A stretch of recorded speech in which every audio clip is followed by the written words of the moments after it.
Hi, I'm Melissa Ambers, author of Beyond Business as Usual, Leading in the Digital Era. Today we're going to talk a little bit about um, experimentation, encouraging it, trying out different things. If you are in the place where you are trying to figure out what system works, what process works, what tool works, give it to your staff, the ones that's going to be using it every day, not your leaders. Don't just have a big, a meeting with leadership and executives and you look at numbers and you make a decision. Numbers are good. I don't want to say that they're not, don't get me wrong. But if you look at those numbers and you figure, okay, well, we have 3 or 4 options here. Let's look at the options. How can we figure out what is the best route to go? Get your staff involved. Not only your leaders, I'm talking about your staff, the ones that's working in the trenches, the ones that's really, digging deep and doing the hard part of the work. Bring them on and get them involved. Even if there's a tool that may not look right because it doesn't fit the parameter of where your numbers are and the your assessment that you perform, if there's something that you think, this kind of works, but it really doesn't fit, based on our numbers and all the data that we have, it really don't fit. If you're kind of on fence about something, even though it doesn't fit because of the data that you have, try it anyway, because you never know.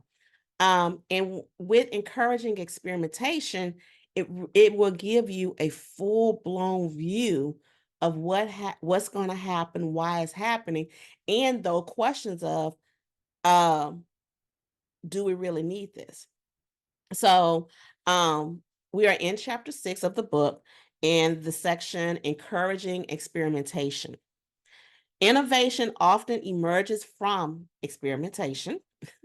So, leaders should create an environment where team members feel encouraged to explore new ideas and approaches without fear of failure. This culture of experimentation can lead to breakthrough innovations that propel the organizations forward. Experimentation fuels innovation and fosters a culture of risk taking. Here's how executives can encourage experimentation. Safe space for failure. Create an environment where failure is not punished, but seen as a valuable learning experience. Encourage teams to take calculated risks and learn from both successes and setbacks. Incentivize innovation. Recognize and reward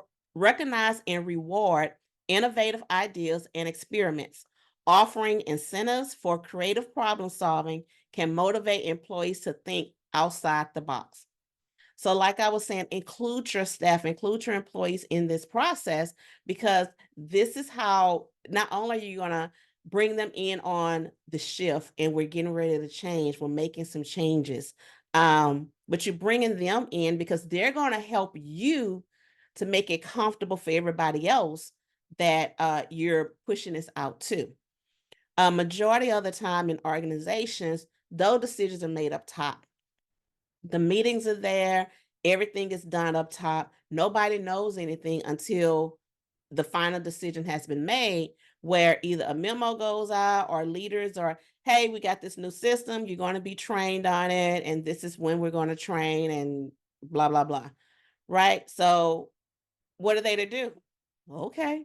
It's a change. But if they're brought in the process, then it's going to be a lot easier. It's not going to be as tense.